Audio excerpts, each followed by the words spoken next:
And ito naman yung ating next message. Ayan, no, no beginning. A new adventure awaits. Embrace it and live your dreams passionately. So, parang sinasabi dito, guys, no, na i-let go nyo na yung mga unwanted, pwedeng mga unwanted na ex, diba?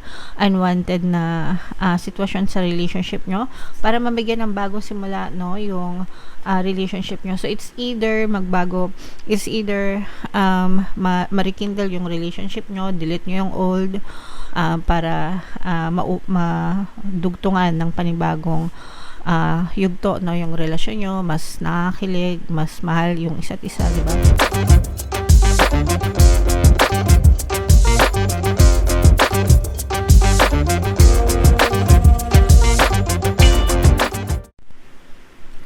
Hello guys, hello Cancer, welcome back to Pinay Pixie Tarot. Ang pamagat ng episode natin for tonight is OOTM, Oracle of the Month, para ngayong July, para sa Cancer, Sun, Moon, Rising Sign, and Venus.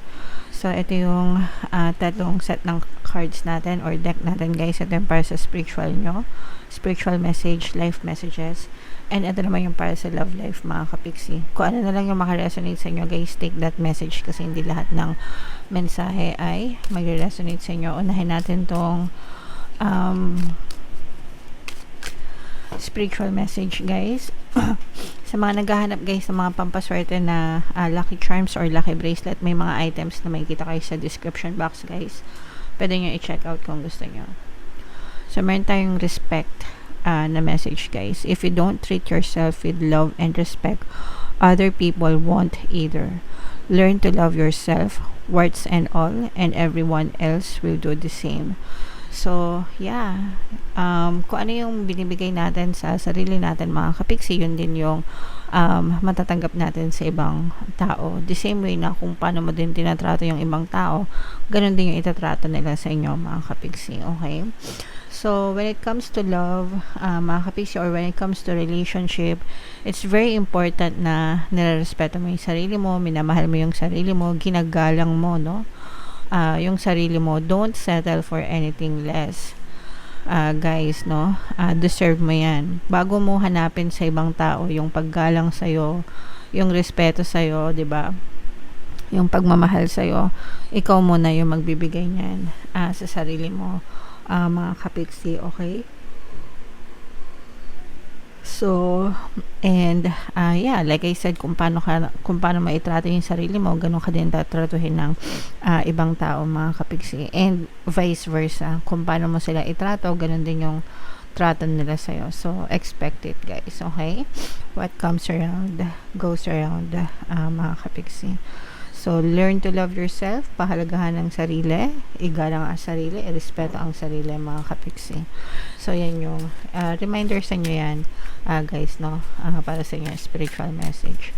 Sa atin namang life messages, guys, buno tayo ng dalawa. Habang sinashuffle ko ito, panoorin nyo muna yung video natin regarding sa ating paano mag-manifest ng abundance video course.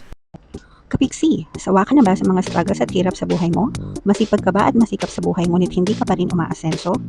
Ilang beses ka na bang nag-attempt mag-negosyo at mag-invest pero palagi ka pa rin nalulugi? Sa pagkakataon na ito ay maaaring may subconscious beliefs ka na nagiging balakid sa iyong pag-unlad at pagyaman. Introducing, paano mag-manifest ng abundance video course. Dito ay matututunan mong ma-overcome ang mga balakid mo para tuluyan ka ng umunlad, umasenso, sumagana, maging matagumpay, successful at maswerte sa iyong kabuhayan, pera, trabaho, negosyo, salapi at kaperahan ng bonggang-bongga. Dali, mag-send na ng email sa pinoypixie@gmail.com at simulan na ang iyong pagyaman ngayon. Alright, so sa lahat ng gusto mag-avail ng course, guys, naka-flash sa screen nyo. Una, meron tayong paano mag-manifest ng abundance video course. Meron din tayong paano mawala ang third party at magkaroon ng harmonious na relationship. And meron din tayong paano pabalikin si ex, revise, breakup. So sa mga interesado, guys, mag-send lang kayo ng email sa pinoypixie@gmail.com. So, Cancer, guys, ito yung ating mga life messages para sa inyo. We have connection and we have upheaval, mga kapiksi. Yung connection, guys, ito yung connection relationship natin with other people, mga kapiksi. Hindi lang ito sa romantic na relationship, guys, pero any relationship like sa familia, sa friends, sa mga kasamaan sa trabaho, no? So, for some of you, ibig sabihin nito guys, lumalakas, tumitibay yung connection nyo, yung relationship nyo with other people, and dapat inaalagaan natin yan. For some of you, pwede maaaring magkaroon kayo ng teamwork, ng collaboration, partnership, friendship, ganyan, mga kapiksi. So, yeah, and kahit nasabihin natin na kahit nag-ano tayo ka introverted mga kapiksi, meron pa rin tayong connection sa ibang tao guys. Okay, so for whatever it's worth guys, make sure na alagaan natin yung ating mga relationship, yung ating connection sa ibang tao, and magagamit natin yan sa ating pamumuhay din, especially with this upheaval message, no? Kasi pag sinabing upheaval guys, ito yung or pag nakuha natin tong message na to, ito ibabala, no, na maaari magkaroon ng bagyo, disturbance. So kung makikita nyo yung image ng card, diba, parang meron siyang, hindi ko alam kung napapansin nyo, ito parang buhawi, diba, ayan. So ibig sabihin, diba, pagka sinabing buhawi, parang iniisip mo ano ba yung sa ano ng sa English ng buhawi,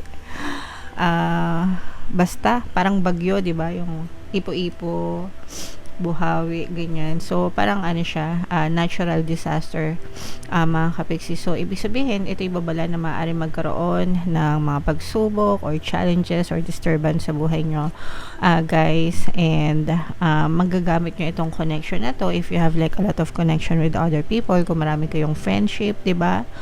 Maaring makatulong din sila para malampasan nyo itong mga pagsubok or challenges na ito, mga kapiksi. So, never ever take for granted yung mga tao sa paligid natin, guys. Di ba, pare-paras lang tayo nabubuhay dito sa mundo na to, mga kapiksi. So, dapat tayo yung nagtutulungan kung paano tayo makasurvive, guys. Okay? So, let's help one another, mga kapiksi, and palakasin natin yung ating relationship, guys. Okay? Or pahalagahan, palakasin. Ganyan. Okay? So, comment down below. Cancer, if feeling nyo nakaresonate kayo dyan. Tingnan natin, guys, yung love life message para sa inyo, mga kapiksi. And kagaya ng nabanggit ko kanina, guys, no, meron tayong mga pampaswerte, lucky charms, lucky bracelet kayo na makikita sa description box nitong video. Kung interesado kayo sa mga ganyan, guys, check nyo lang yung mga items doon, tapos pwede nyo na rin i-check out kung gusto nyo, mga kapiksi. So, ito yung ating mga love life messages, mga kapiksi. We have this image, no? Parang talagang pinakikiramdaman niya yung nasa puso niya. And ito naman, guys. So, unahin natin tong image na to. Anong ibig sabihin nito para sa inyong pag-ibig, guys? Imagine all unwanted thoughts dissolving into light, creating room for new opportunities and possibilities for your life.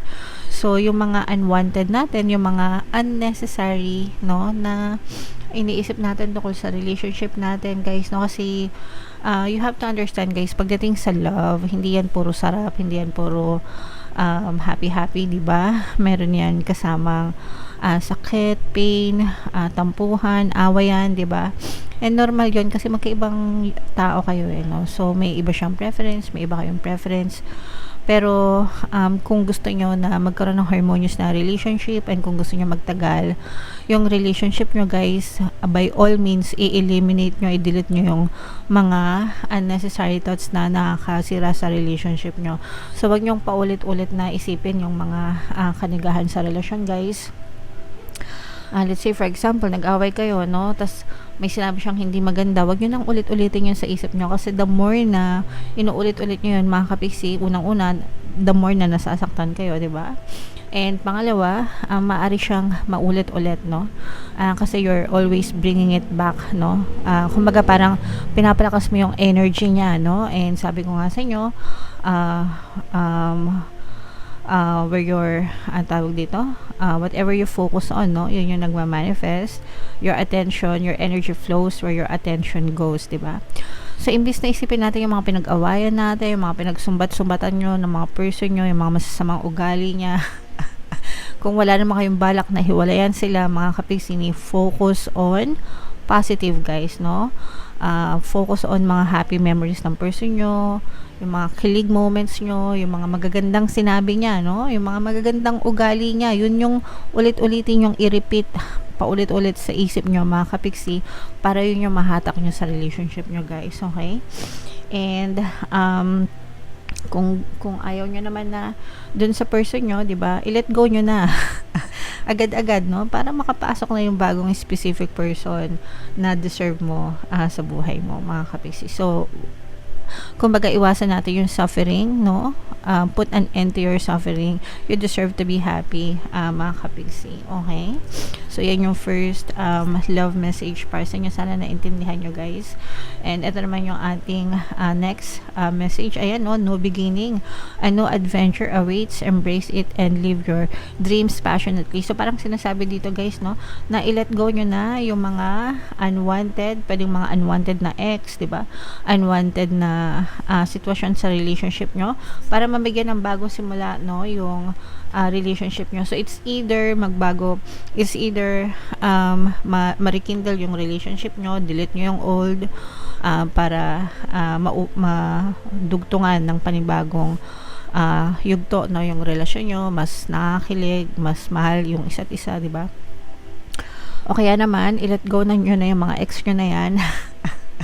Okay, i-let go nyo na yung mga yan and i-entertain nyo na yung mga bagong SP sa buhay nyo, mga kapiksi. So, either or, yan guys, it's either new SP or old SP, pero it's a new chapter na beginning sa love life nyo, guys. Okay?